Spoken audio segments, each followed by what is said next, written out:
Hamas के खिलाफ जंग के चौथे दिन हमास और लेबनान की तरफ से इसराइल में रॉकेट दागे गए।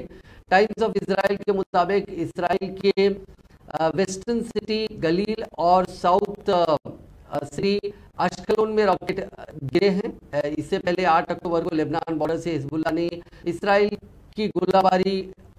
पर गोलाबारी की थी और बम दागे थे। वहीं इसराइल के वज़ीर आज़म बेंजामिन नेतन्याहू ने वज़ीर आज़म नरेंद्र मोदी को फ़ोन किया था।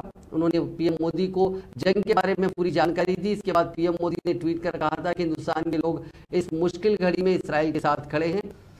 इसराइल में 1973 के बाद पहली बार यूनिटी गवर्नमेंट बनेगी। इसके लिए बरसर इख्तिदार लिकुड पार्टी के अलायंस ने हामी भर दी है, यानी इसराइल में ऐसी हुकूमत बनेगी जिसमें सभी पार्टियां शामिल होंगी। यूनिटी गवर्नमेंट या वॉर कैबिनेट जंग के वक्त बनती है। दूसरी तरफ हमास के हमलों में थाईलैंड के अब तक 18 शहरियों की मौत हो चुकी है। कई लोग लापता हैं। रात भर इसराइल ने गाजा पर हमले किए। हमास ने इसराइल बॉर्डर के पास अश्कलोन शहर को रात 8:30 बजे तक खाली करने का इंतबाह दिया है।